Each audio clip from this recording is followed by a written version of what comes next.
Hello नमस्कार दोस्तों, स्वागत है आप सभी का हमारे YouTube चैनल तत्काल एजुकेशन पे। दोस्तों उम्मीद करते हैं आप सभी बहुत अच्छे होंगे, आपकी तैयारी भी काफ़ी ज़बरदस्त तरीके से चल रही होगी। दोस्तों आज हम आप लोगों के लिए रीजनिंग के 12 अति महत्वपूर्ण प्रश्न के बारे में इस वीडियो में बताएंगे, जो सभी परीक्षाओं के लिए बहुत महत्वपूर्ण प्रश्न होने वाले हैं। आप किसी भी गवर्नमेंट एग्जाम की तैयारी कर रहे हैं, इस टाइप के प्रश्न हमेशा पेपर में देखने को मिलेंगे। दोस्तों ये पार्ट नंबर कौन सा 136 है। आप पार्ट नंबर 135 नहीं देखे तो आप वीडियो सेक्शन में जाके देख सकते हैं। चलिए दोस्तों पहला प्रश्न देख लेते हैं। दोस्तों पहला प्रश्न है, इसमें देखिए नीचे देखिए श्रृंखला श्रेणी में प्रश्नवाचक चिन्ह का स्थान पर कौन सी संख्या आएगी।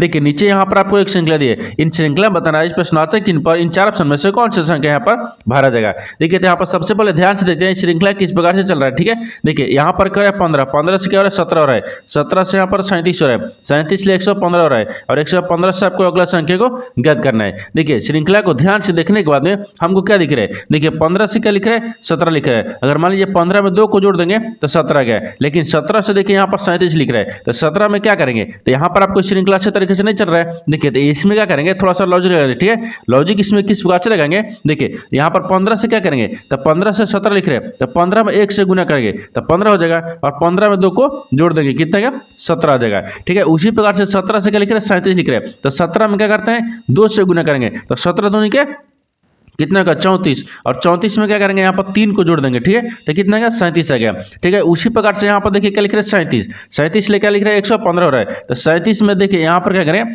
3 से गुना करेंगे, 17 में यानी 37 में 3 से गुना करेंगे और यहाँ पर क्या करेंगे 4 को जोड़ देंगे। ठीक है, तो यहाँ पर 115 आ जाएगा। ठीक है, उसी प्रकार से यहाँ पर अगला देखिए 115 में क्या करेंगे, तो 115 में यहाँ पर 4 से गुना करेंगे और यहाँ पर 5 को जोड़ देंगे। देखिए कैसा हो रहा है, देखिए यहाँ पर 1 2 3 4 यानी 4 4 से क्या क्या देखिए 1 2 3 4 इस सब से गुना किए। देखिए यहाँ पर भी 2 3 4 5 यानी सब श्रृंखला से जुड़ रहा है, तो यहाँ पर 115 में 4 से गुना करेंगे और 5 को जोड़ देंगे तो कितना आ जाएगा। ठीक है, देखिए तो यहाँ पर मान लीजिए क्या करेंगे 115 में जब 4 से गुना करेंगे तो कितना आ जाएगा 460 आ जाएगा और 460 में क्या करेंगे 5 को जोड़ देंगे तो कितना आ जाएगा 65 हो गया, यानी 400 यहाँ पर कितना आ जाएगा 65 हो जाएगा। यानी इस प्रश्नवाचक चिन्ह पर कौन सा संख्या भरा जाएगा 465 हो जाएगा। तो 465 को देखते हैं किस ऑप्शन में दिख रहा है, यानी ऑप्शन नंबर यहाँ पर डी सही हो जाएगा।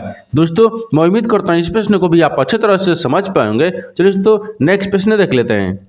दोस्तों दूसरा नंबर प्रश्न है, इसमें देखिए नीचे दिए गए विकल्पों में से संबंधित संख्या को चुनिए। देखिए नीचे यहाँ पर आपको एक संबंधित संख्या दी है, यानी 8 जो है यहाँ पर 14 से संबंधित है, 12 जो है 22 से संबंधित है। ठीक उसी प्रकार से बताना है कि कोई जो है इस प्रश्नवाचक चिन्ह पर इन चार ऑप्शन में से किससे संबंधित होगा। देखिए यहाँ पर सबसे पहले ध्यान से देखते हैं, यहाँ पर जो 8 है ना 8 ले यहाँ पर 14 किस प्रकार से संबंधित है। देखिए 8 में क्या करेंगे, 8 में 2 से गुना कर देंगे, 8 दूनी के 16 होगा और 16 में 2 को माइनस कर देंगे कितना क्या 14 देगा। ठीक है, उसी प्रकार से देखिए 12 से क्या लिखे 22 से संबंधित है, तो 12 दूनी के 24 यानी 12 में 2 से गुना करेंगे। ठीक है, 24 आ गया और 24 में 2 को माइनस कर देंगे कितना गया 22 आ गया। ठीक है, उसी प्रकार से यहाँ पर 21 को भी रखेंगे। देखिए 21 में 2 से गुना करेंगे, 21 दूनी के 42 हो गया और 42 में 2 को माइनस करेंगे तो कितना बचेगा 40 हो जाएगा। तो यहाँ पर क्या हो जाएगा 40 हो जाएगा। तो 40 को देखते हैं किस ऑप्शन में दिख रहा है, यानी ऑप्शन नंबर कौन सा हो जाएगा, ऑप्शन नंबर यहाँ पर डी सही हो जाएगा। दोस्तों मैं उम्मीद करता हूँ इस प्रश्न को भी आप अच्छे तरह से समझ पाएंगे। चलिए तो नेक्स्ट प्रश्न देख लेते हैं। दोस्तों तीसरा प्रश्न है, इसमें देखिए निम्नलिखित आकृति में त्रिभुजों की संख्या क्या है। देखिए यहाँ पर पहले प्रश्न समझिए इसमें बोल कर है, यहाँ पर बोल रहा है कि नीचे क्या क्या आकृति दिया है, इन आकृति में बताना है कि त्रिभुजों की संख्या कितना है। देखिए तो यहाँ पर क्या करेगा, वीडियो को रोककर खुद अपने आप से बनाने की कोशिश करेगा और 12 प्रश्न में से अपने कितने प्रश्न सही किए हैं वीडियो को लास्ट में कमेंट में जरूर बताइएगा। और इस चैनल पर पहली बार आए तो चैनल को सब्सक्राइब कर बेल आइकन घंटी को प्रेस जरूर करिएगा, क्योंकि इस तरह का क्लास आपको मिलता रहे। देखिए तो यहाँ पर सबसे पहले ध्यान से देखिए इस आकृति में त्रिभुजों की संख्या कितना दिख रही है। देखिए यहाँ पर 1 हो गया, ये 2 हो गया, ये 3 हो गया और 1 इसको रखेंगे। ठीक है, ये कितना गया यहाँ पर 4 आ गया और 4 के बाद में देखिए एक आपको छोटा वाला में इसमें दिख रहा है, इसमें दिख रहा है कितना हो जाएगा ये आपको यहाँ पर 5 आ गया। ठीक है, 5 हो गया और 5 के बाद में देखिए एक बड़ा वाला दिखेगा। देखिए 5 के बाद में एक इसको रखेंगे। ठीक है, तो कितना आ गया ये 6 हो गया, 6 हो गया और 6 के बाद में देखिए एक ही बड़ा वाला हो गया, कितना गया यहाँ पर 7 आ गया। यानी इस आकृति में टोटल कितने त्रिभुज दिख रहा है, तो 7 को दिख रहा है। कितना दिख रहा है 7 को दिख रहा है। तो देखेंगे 7 किस ऑप्शन में दिख रहा है, यानी ऑप्शन नंबर यहाँ पर सी सही हो जाएगा। दोस्तों मैं उम्मीद करता हूँ इस प्रश्न को भी आप अच्छे तरह से समझ पाएंगे। चलिए दोस्तों नेक्स्ट प्रश्न देख लेते हैं। दोस्तों 4 नंबर प्रश्न है, इसमें देखिए यदि शब्द यानी लेमेंट के सभी अक्षरों को यानी वर्ण अनुक्रम के अनुसार व्यवस्थित किया जाए तो कितने अक्षरों की स्थिति अपरिवर्तित रहेगी। देखिए यहाँ पर सबसे पहले प्रश्न समझिए इसमें बोल कर, ठीक है। देखिए यहाँ पर बोल रहा है कि मान लीजिए यहाँ पर क्या लिख रहा है, एक शब्द लिखे है, ठीक है। इस शब्द को क्या करेंगे, इन शब्द सभी अक्षरों को यानी क्या करेंगे, यानी वर्ण अनुक्रम में रखेंगे, यानी अंग्रेजी वर्णमाला में रखेंगे, ठीक है। रखने के बाद में बोल रहा है कि कितने व्यवस्थित किए जाए तो यानी कितने अक्षरों की स्थिति अपरिवर्तित है, यानी कितने अक्षर की परिवर्तित मतलब अपरिवर्तित यानी अक्षर नहीं बदला है। देखिए तो यहाँ पर सबसे पहले ध्यान से देखिए, एक क्या लिख रहा है, पहले शब्द लिख रहा है, यानी शब्द को लिख लेते हैं। देखिए यहाँ पर एल लिख रहा है, ए लिख रहा है, एम लिख रहा है, ई लिख रहा है, एन लिख रहा है और टी लिख रहा है, ठीक है। देखिए यहाँ पर देखिए तो इसको क्या करेंगे, अंग्रेजी वर्णमाला में रखेंगे। जब अंग्रेजी वर्णमाला में रखेंगे तो यहाँ पर क्या दिख रहा है, देखिए तो सबसे पहले यहाँ पर ए आ गया, ठीक है, ए आएगा ना, ए के बाद में फिर यहाँ पर ई हो जाएगा, ई के बाद में यहाँ पर एल हो जाएगा, एल के बाद में एम दिया है, फिर एन दिया है, फिर टी दिया है। देखिए यहाँ पर एल से क्या लिख रहा है, एल आ गया, ए से क्या आ गया, ई आ गया, एम से क्या आ गया, एल आ गया, ई से क्या आ गया, एम आ गया, एन से देखिए एन आ गया और टी से देखिए टी आ गया। तो आपसे वही पूछा है कि यहाँ पर एक शब्द लिखा है, इस शब्द को अंग्रेजी वर्णमाला में रखेंगे, रखने के बाद में बोल रहा है कि कितने अक्षर की देखिए यहाँ पर अपरिवर्तित रहेगी, ठीक है, यानी कितने अक्षरों की यानी स्थिति जो है ना अपरिवर्तित रहेगी, यानी बदलेगी नहीं। देखिए यहाँ पर एल का अपरिवर्तित हो गया, बदल गया, ए का भी परिवर्तित हो गया, बदल गया, ई आ गया, एम का भी अक्षर क्या हो गया, परिवर्तित हो गया, एल हो गया, यहाँ पर ई का भी परिवर्तित हो गया, एम आ गया। लेकिन देखिए एन का नहीं परिवर्तित हुआ और टी का भी परिवर्तित नहीं हुआ है। तो ऐसे कितने अक्षर हैं जो अपरिवर्तित हैं, यानी अपरिवर्तित, यहाँ पर क्या दिख रहे हैं, दो को दिख रहा है, क्योंकि देखिए यहाँ पर टी और एन दिख रहा है, तो टी एन कितने हो गए, यहाँ पर दो दिख रहे हैं, यानी दो ऐसे अक्षर है जो कि अपरिवर्तित है। तो इसमें दो देखिए, तो दो कौन सा दिख रहा है, तो यहाँ पर ऑप्शन नंबर किस में दिया है, 0 2, यानी ऑप्शन नंबर किस में दिख रहा है, सी में दिख रहा है, यानी ऑप्शन नंबर सी आपका सही हो जाएगा। दोस्तों मैं उम्मीद करता हूँ इस प्रश्न को भी आप अच्छी तरह से समझ पाओगे। चलिए दोस्तों नेक्स्ट प्रश्न देख लेते हैं। दोस्तों 5वां प्रश्न है, इसमें देखिए निम्नलिखित शब्दों को तार्किक के महत्वपूर्ण क्रम में व्यवस्थित कीजिए। देखिए यहाँ पर पहले प्रश्न समझ, इसमें क्या बोल रहा है, यहाँ पर देखिए आपको 6 शब्द दिया है, नीचे 6 यानी 6 शब्द दिया है। इन 6 शब्द को आपको क्या बताना है, तार्किक एवं सार्थक क्रम में बताना है। यानी सार्थक का मतलब यानी देखिए यहाँ पर सार्थक क्रम बताना है, तो और वही हो गया। देखिए तो सबसे पहले यहाँ पर ध्यान से देखिए कि 6 शब्द में ना आपको किस प्रकार से शब्द लिखा गया है, ठीक है। देखिए यहाँ पर एक में क्या दिख रहा है, बुक दिख रहा है, दूसरा में रोना दिख रहा है, तीसरा में स्तनपान दिख रहा है, चौथा में बच्चा दिख रहा है, पांचवा में नींद दिख रहा है और छठा में माँ दिख रही है। तो यहाँ पर सबसे पहले ध्यान से इसको क्या करेंगे, समझेंगे। देखिए इनको क्या बोल रहे हैं, तार्किक एवं अर्थपूर्ण क्रम का मतलब क्या होगा, यानी क्या करेंगे, सार्थक क्रम में चलेंगे। सार्थक का मतलब हमको बढ़ते क्रम में चलेंगे। तो सबसे पहले यहाँ पर देखिए 6 शब्द में से कौन सा पहला आएगा, ठीक है। तो सबसे पहले यहाँ पर कौन सा है, तो सबसे पहले यहाँ पर बच्चा हो जाएगा, ठीक है। सबसे पहले यहाँ पर बच्चा हो गया, बच्चा हो गया। बच्चा के बाद में बच्चा को भूख लगेगा, तो यहाँ पर क्या दिख रहा है, यानी 1 नंबर पर दिया, ठीक है। भूख के बाद में यहाँ पर रोना हो गया, जब बच्चा होगा, बच्चा के बाद में भूख हो लगेगा, भूख के बाद में उसको क्या होगा, भूख लगेगा तो वो रो गया, क्या होगा, यहाँ पर रोना हो गया, तो रोना कितने पर दिया, 2 पर दिया है। फिर उसके बाद में रोने के बाद में उसको माँ को देंगे, ठीक है। तो माँ कितने पर दिया है, यहाँ पर 6 पर दिया है। माँ के बाद में वो स्तनपान करेगी, ठीक है, कितने पर दिया है, यहाँ पर 3 पर दिया है। फिर वो क्या करेगा, आपको नींद हो गया, तो यहाँ पर कितने पर दिया है, नींद आपको 5 पर दिया है, ठीक है। देखिए इनको सार्थक क्रम में सजा दिए। सार्थक क्रम में किस प्रकार से सजाए, यहाँ पर देखिए सबसे पहले यहाँ पर बच्चा होगा, बच्चा के बाद में भूख लगेगा तो भूख होगा, फिर यहाँ पर रोना हो जाएगा, फिर रोना के बाद में यहाँ पर क्या दिख रहा है, यानी रोना हो गया, रोना के बाद में यहाँ पर क्या देगा, तो रोना के बाद में यहाँ पर देखिए क्या दिख रहा है, माँ दिख रही है। माँ के बाद में यहाँ पर स्तनपान कराएगी, फिर यहाँ पर बच्चों को नींद लग जाएगा। यहाँ पर क्या हो जाएगा, देखिए 41 26 यानी 35, 41 26 35 देखते हैं किस ऑप्शन में दिख रहा है, यानी 41 26 35 ऑप्शन नंबर सी में दिख रहा है। ऑप्शन नंबर सी आपका सही हो जाएगा। दोस्तों मैं उम्मीद करता हूँ इस प्रश्न को भी आप अच्छी तरह से समझ पाएंगे। दोस्तों नेक्स्ट प्रश्न देख लेते हैं। दोस्तों 6 नंबर प्रश्न है, इसमें देखिए एक निश्चित कुट भाषा में यानी फील को यहाँ पर 50 और यहाँ पर जीर को 44 लिखा जाए यानी जाता है, तो उसी कुट भाषा में यानी फेयर को किस प्रकार से लिखा जाएगा। देखिए यहाँ पर सबसे पहले प्रश्न समझिए, इसमें बोल कर है, ठीक है। देखिए यहाँ पर क्या बोल रहा है कि यार देखिए एक निश्चित कुट भाषा में यानी फील को क्या लिख रहे हैं, 50 लिख रहे हैं, नीर को क्या लिख रहे हैं, 44 लिख रहे हैं। तो आपको फेयर को बताना है। तो सबसे पहले यहाँ पर देखेंगे कि फील को यहाँ पर देखिए फील दिया ना, फील को किस प्रकार से यहाँ पर 50 लिख रहा है। देखिए एफ लिख रहा है, यहाँ पर एफ दिया है, यू दिया है, ई दिया है और यहाँ पर एल दिया है। इसको क्या 50 लिख रहा है, किस प्रकार से लिख रहा है। देखिए एल का स्थानीय मान कितने पता है, 6 पर, सॉरी एल नहीं एफ है, ठीक है। और यहाँ पर देखिए यू का स्थानीय मान 21 पर आता है और यहाँ पर ई का स्थानीय मान 5 पाताएं, एल का स्थानीय मान 12 पाताएं। इन सबको क्या करेंगे आपस में जोड़ते हैं। देखिए सबको आपस में जोड़ लेंगे। जब सबको आपस में जोड़ेंगे तो इसमें कितना क्या है, देखिए सबको आपस में पहले जोड़ लेते हैं। सबको आपस में जोड़ने के बाद में देखिए यहाँ पर कितना है 44 है गया। ये कितना है 44 है गया। और 44 में क्या करेंगे कि 50 आ जाएगा, तो 44 में देखिए 6 को जोड़ देते हैं। ठीक है, जब 44 में 6 को जोड़ देंगे तो यहाँ पर कितना गया 50 आ जाएगा, जो कि देखिए यहाँ पर 50 दिया हुआ है। उसी प्रकार से यहाँ पर 0 को रखेंगे। ठीक है, देखिए यहाँ पर क्या लिख रहे हैं, जे लिख रहे हैं, ई लिख रहे हैं, ई लिख रहा है और यहाँ पर आर दिया है। इसको क्या लिख रहे हैं 44 लिख रहे हैं। एक कैसे 44 लिख रहे हैं, देखिए यहाँ पर जे का स्थानीय मान कितने पाता है, तो जे 10 पाता है, ई कितने पाता है 5 पा, ई कितने पाता है 5 पा, आर कितने पाता है 18 पा। इन सबको आपस में भी जोड़ेंगे। देखिए सबको आपस में जोड़ेंगे तो 18 और यहाँ पर 10 इधर से ले लेंगे तो 10 से 10 20 हो गया, इधर से 20 है और 10 30 8 38 हो गया। यहाँ पर कितना है 38 है गया, लेकिन तो आपको 44 लिख रहे हैं तो 38 में भी क्या करेंगे 6 को जोड़ देंगे। ठीक है, यहाँ पर 38 में भी क्या करेंगे 6 को जोड़ेंगे। तो यहाँ पर जोड़ेंगे तो कितना देगा, यहाँ पर देखिए 44 है गया। कितना है यहाँ पर 44 है गया, जो कि यहाँ पर आपको 44 दिया हुआ है। ठीक है, उसी प्रकार से क्या करेंगे तीसरा में यानी फेयर को भी रखेंगे। देखिए फेयर में क्या लिख रहे हैं, एफ लिख रहे हैं, ए लिख रहे हैं, आर लिख रहे हैं, ई लिख रहा है। इसको क्या करेंगे, देखिए उसी प्रकार से क्या करेंगे, एफ का स्थानीय मान कितने पता है 6 पा, आर यानी ए का स्थानीय मान 1 पा, आर का स्थानीय मान 18 पा, ई का स्थानीय मान 5 पा। इन सबको भी क्या करेंगे आपस में जोड़ते हैं। देखिए सबको आपस में जोड़ने के बाद में कितना आ जाएगा 18 और एक 19 19 एक 20 यहाँ पर 4 24 और 36, यहाँ पर कितना गया 30 आ गया। जोड़ने पर 30 आ गया तो 30 आ गया, तो 30 में भी क्या करेंगे यहाँ पर 6 को जोड़ देंगे। जब 30 में भी 6 को यहाँ पर जोड़ेंगे तो कितना गया 36 आ जाएगा। यहाँ पर देखिए ये आपको 30 दिख रहा है ना, यहाँ पर आपको 36 लिखे थे। ठीक है, देखिए ये आपको यहाँ पर क्या दिख रहा है, ये 30 हो जाएगा। ठीक है, यहाँ पर क्या दिखे 30 हो गया और 30 में भी 6 को जोड़ देंगे तो यहाँ पर कितना गया 36 है गया।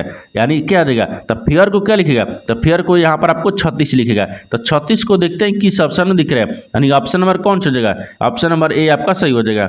दोस्तों मैं उम्मीद करता हूँ इस प्रश्न को भी आप अच्छे तरह से समझ पाए होंगे। दोस्तों नेक्स्ट प्रश्न देख लेते हैं। दोस्तों 7वां प्रश्न है, इसमें देखिए यदि ये संख्या यानी यदि संख्या इतने में यानी इतने के प्रत्येक विषम अंक में 3 जोड़ा जाता है और प्रत्येक सम अंक में 1 घटाया जाता है तो इस प्रकार बनी नई संख्या के सबसे बड़े और सबसे छोटे अंकों का अंतर क्या होगा। देखिए यहाँ पर सबसे पहले प्रश्न समझिए इसमें बोल कर है, यहाँ पर आपको क्या बोल रहा है, नीचे आपको यहाँ पर एक संख्या दी है। ठीक है, देखिए यहाँ पर एक संख्या दी है जिसमें बोल क्या रहा है कि देखिए विषम प्रत्येक में विषम अंक में 3 को जोड़ देंगे और सम संख्या में क्या करेंगे 1 को घटा देंगे। तो सबसे पहले यहाँ पर संख्या को लिख लेते हैं। यहाँ पर क्या लिख रहे हैं 4 हो गया, फिर यहाँ पर 2 हो रहा है, फिर यहाँ पर 5 दिए, फिर 1 दिए, फिर 4 दिए, फिर 5 दिए, 6 दिए और 3 दिए। आपसे क्या बोल रहा है, देखिए विषम अंक में 3 को जोड़ते हैं तो पहले विषम में 3 को जोड़ लेते हैं। देखिए यहाँ पर विषम हो गया, विषम में 3 को जोड़ेंगे, यहाँ पर 3 को जोड़ेंगे तो 5 3 कितना गया 8 आ जाएगा। और एक में भी क्या है विषम संख्या होगा ना, एक भी आपको क्या हो जाएगा विषम ही हो गया। तो एक विषम हो गया तो इसमें भी क्या करेंगे 3 को जोड़ते हैं। ठीक है, जब 3 को जोड़ेंगे तो यहाँ पर कितना देगा, जब आपको 3 को जोड़ेंगे तो कितना गया यहाँ पर 4 आ गया। 5 में भी आपको 3 को जोड़ देंगे, देखिए तो यहाँ पर कितना गया 8 आ गया यहाँ पर। ठीक है, 3 में भी आपको यहाँ पर क्या करेंगे 3 में भी 3 को जोड़ देंगे तो 6 आ गया। ये तो आपको क्या बोल रहा था विषम अंक में 3 को जोड़ देंगे, तो विषम अंक में 3 जोड़ दिया जाता है। ठीक है, तो 3 को जोड़ दिए, आप क्या करेंगे आगे देखते हैं। आगे इसमें क्या बोल रहा है कि प्रत्येक देखिए और बोल रहा है कि प्रत्येक सम अंक में 1 घटाया जाता है और प्रत्येक सम अंक में क्या करेंगे 1 को घटा देंगे। तो सम संख्या कितना दिख रहा है 4 दिख रहा है, इसमें 1 को माइनस कर देंगे, कितना का 3 आ गया। देखिए सम संख्या क्या बच रहा है 2 हो रहा है, 2 में 1 को माइनस करेंगे 1 बच गया, 4 में 1 को माइनस करेंगे। ठीक है, यहाँ पर कितना का 3 आ गया, 6 में भी 1 माइनस करेंगे तो कितना का यहाँ पर 5 आ गया। देखिए यहाँ पर आपको क्या कर दिए, तो इस प्रकार बनी नई संख्या में सबसे बड़े और सबसे छोटे संख्या का अंतर्गत करना है। देखिए यहाँ पर आपको नई संख्या आ गया, ये क्या दिख रहा है ये नई संख्या आ गया, नई संख्या आ गया। यानी देखिए यहाँ पर विषम अंक में 3 को जोड़ दिए हैं और सम संख्या में 1 को माइनस कर दिए, करने के बाद में नई संख्या आपको 31 84 38 और 56 आ गया। इसमें क्या बोल रहा है, इसमें आपको बड़ी संख्या और छोटी संख्या दोनों का अंतर निकालना है। देखिए तो सबसे बड़ी संख्या हमारे क्या दिख रहा है 8 दिख रहा है, देखिए सबसे बड़ी संख्या 8 दिख रहा है और सबसे छोटी संख्या यहाँ पर 1 दिख रहा है। तो 8 में से 1 को माइनस कर देंगे, कितना गया 7 आ जाएगा। कितना गया 7 आ गया, तो 7 को देखते हैं किस ऑप्शन में दिख रहा है, यानी ऑप्शन नंबर यहाँ पर डी सही हो जाएगा। दोस्तों मैं उम्मीद करता हूँ इस प्रश्न को भी आप अच्छी तरह से समझ पाएंगे। तो दोस्तों नेक्स्ट प्रश्न देख लेते हैं। दोस्तों 8वां प्रश्न है, इसमें देखिए नीचे दिए गए विकल्पों में से संबंधित शब्द को चुनिए। देखिए नीचे यहाँ पर आपको एक संबंधित शब्द दिया है। देखिए मकान जो है ना आपको घर से समझते हैं, ठीक उसी प्रकार से बताना है कि दोस्त जो है ना इस प्रश्नवाचक चिन्ह पर इन 4 ऑप्शन में से किसी से संबंधित होगा। देखिए यहाँ पर सबसे पहले ध्यान से देखिए, यहाँ पर क्या दिख रहा है, मकान। मकान जो है ना वो आपको घर से किस प्रकार से समझते हैं। देखिए मकान को क्या कहते हैं, मकान को यहाँ पर घर कहते हैं, ठीक है, यानी कहते हैं, यहाँ पर कहते हैं। मकान को क्या कहते हैं, घर कहते हैं। उसी प्रकार से दोस्त, दोस्त को क्या कहते हैं, ठीक है, यानी कहते हैं। तो दोस्त को क्या कहते हैं, सदोष कहते हैं। तो यहाँ पर क्या जगह सदोष हो गया, ठीक है, एक क्या कहते हैं, सदोष कहते हैं। तो यहाँ पर सदोष 12 जगह। तो सदोष को देखते हैं किस ऑप्शन में दिख रहा है, यानी ऑप्शन नंबर यहाँ पर बी सही हो जाएगा। दोस्तों मैं उम्मीद करता हूँ इस प्रश्न को भी आप अच्छी तरह से समझ पाए होंगे। चलो दोस्तों नेक्स्ट प्रश्न देख लेते हैं। दोस्तों 9वां प्रश्न है, इसमें देखिए उस वे नारे का चयन करें जो दिए गए वर्गों के बीच संबंध को सर्वोत्तम रूप से दर्शाता है। देखिए नीचे यहाँ पर आपको 3 शब्द दिए, इन तीनों शब्द को बताना है कि आपस में किस प्रकार से समझते हैं और इन 4 वेन डायग्राम में से कौन सा वेन डायग्राम बनेगा। देखिए यहाँ पर सबसे पहले ध्यान से देखते हैं कि तीनों शब्द में से आपको कॉमन कौन सा मिल रहा है, ठीक है। देखिए यहाँ पर आपको जल दिया है, नमक दिया है और यहाँ पर चीनी दिया है। इन तीनों शब्द में बताना है कि आपस में किस प्रकार से समझते हैं और कौन सा वेन डायग्राम बनेगा। देखिए तो जल और नमक से क्या समझते हैं, नमक क्या चीनी से समझते हैं, नहीं है, यानी तीनों में क्या दिख रहा है, आपस में किसी प्रकार से संबंधित नहीं दिख रहा है। तो क्या बनेगा, तीनों का आपका वेन डायग्राम अलग अलग बनेगा, ठीक है। देखिए यहाँ पर मान लीजिए जल को रख लिए, ठीक है, ये जल हो गया। यहाँ पर क्या हो जाएगा, ये नमक हो गया और यहाँ पर क्या गया, चीनी हो गया, ये चीनी हो गया। आपस में देखिए इस प्रकार से समझित हो जाएगा, क्योंकि आपस में तीनों आपको शब्द जो आपको असमंजित नहीं दिख रहा है, तो तीनों का वेन डायग्राम अलग अलग बनेगा। इस तरह का वेन डायग्राम देखते हैं किस ऑप्शन में बन रहा है, तो ऑप्शन नंबर आपका डी में बन रहा है। ऑप्शन नंबर डी आपका सही हो जाएगा। दोस्तों मैं उम्मीद करता हूँ इस प्रश्न को भी आप अच्छी तरह से समझ पाए होंगे। चलिए दोस्तों नेक्स्ट प्रश्न देख लेते हैं।